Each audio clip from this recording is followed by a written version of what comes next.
Well, hello there, folks of the East and West Coast and everywhere in between. I'm Zach Davis, and I'm here with the From Cameras to Couches podcast, and I'm flying solo tonight. I'm doing a loner pod. Emily's been a little preoccupied. She's been setting up all kinds of events for her friends and doing all kinds of jazz, so we're just trying to keep ourselves busy over these past couple of weekends, and we found ourselves incredibly successful. Her so much so that she's not going to be able to be here this evening, so I'm doing this little shot in the arm injection just to fill you guys in on some of the stuff that we checked out this weekend, which was not much.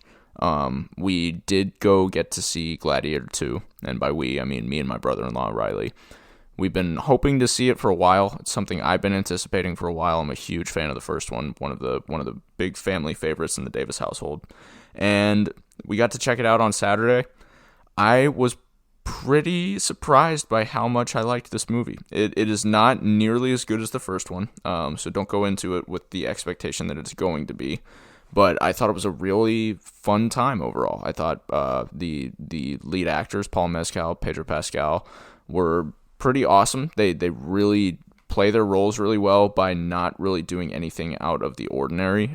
And that's a common theme for the supporting actor, Denzel Washington, who is just absolutely off the chain in this. I mean, he's Denzel in interview mode. I mean, interview with Jamie Foxx Denzel. He's so fun in this movie, and he plays it really well. I think it was a wise decision to not have any of these actors do any of the naturalistic period piece kind of BS that they have to go with in some of those movies. I think it was a smart choice overall.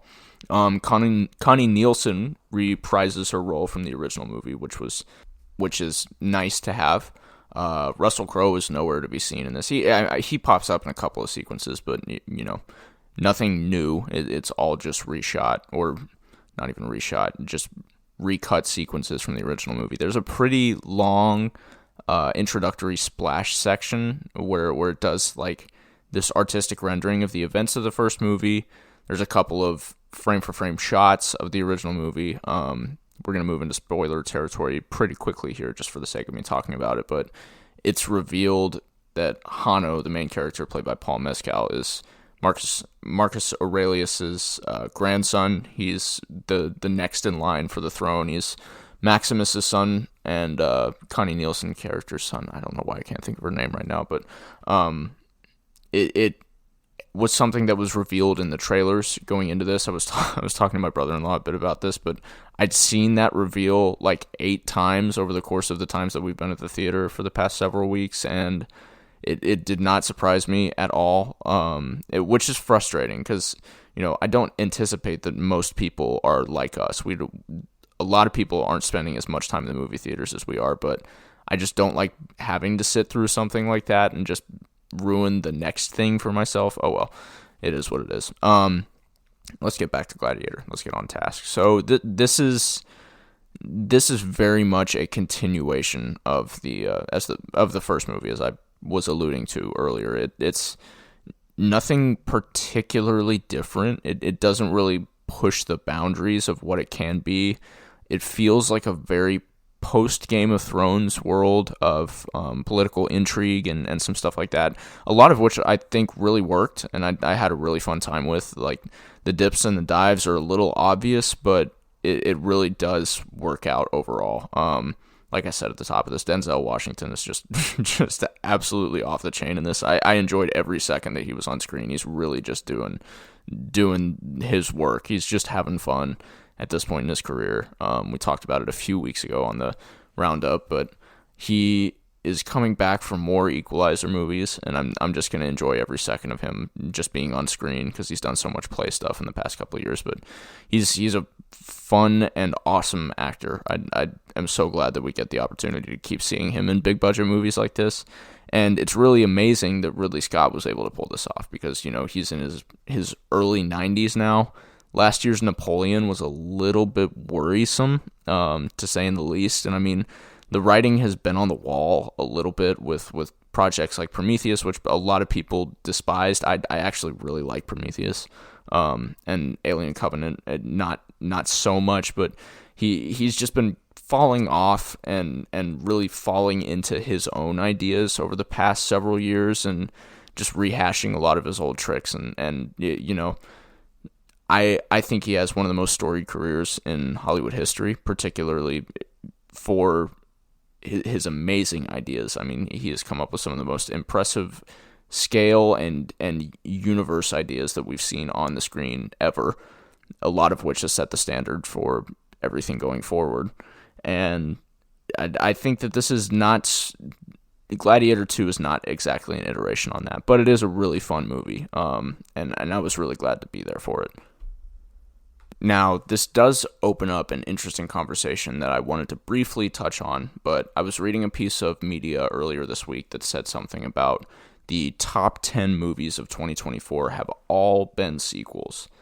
This is kind of an interesting deal. I'm sure you guys have felt it over the past several years of movie going. I mean, there have been the massive movie cultural events of Top Gun Maverick, and before that, the Star Wars rehash, and a little bit after that, Avengers Endgame, and things like that. And I mean, the last one I can remember truly before that was Avatar, but I had a major gap where I was not going to the theater for several years.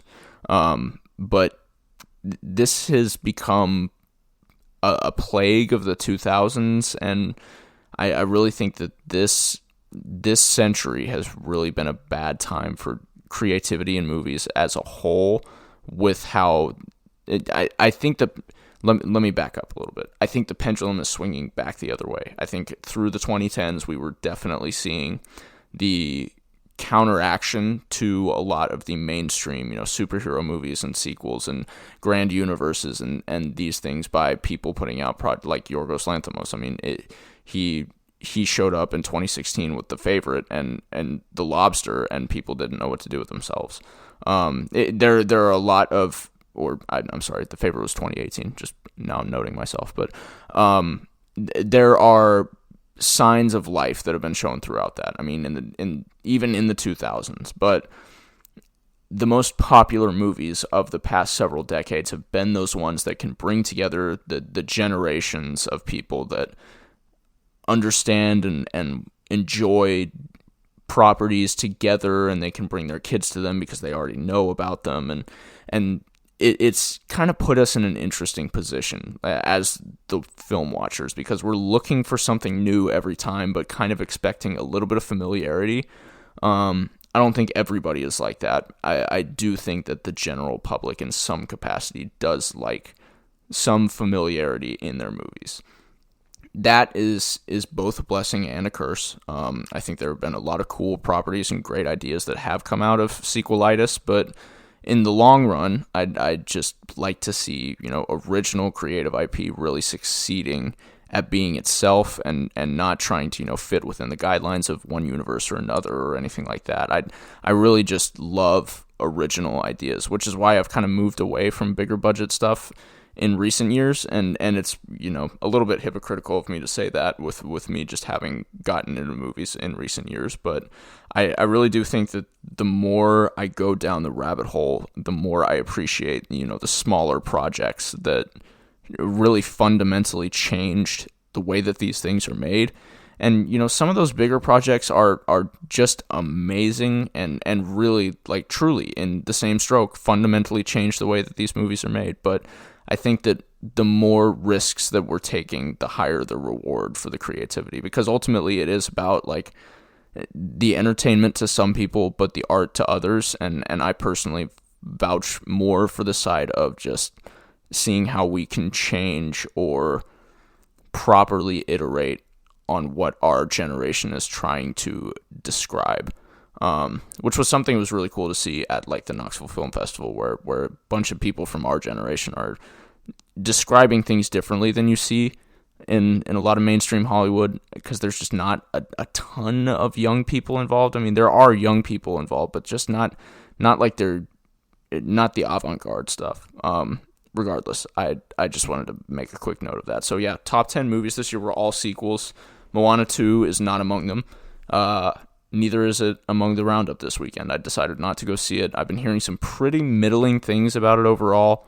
It sounds like the departure of Lin-Manuel Miranda from the franchise. The original idea that this story for Moana 2 was going to be a TV show has really taken a toll on the plot, the pacing, the songs, like every aspect of this movie. I've heard it's not necessarily bad, but it's just incredibly mediocre, which is never something that you want to hear, especially from something as big as this. So I like I said, did not go see it. I have no grounds to stand on other than what I've heard, which you know how that is. I read it online, so it must be true.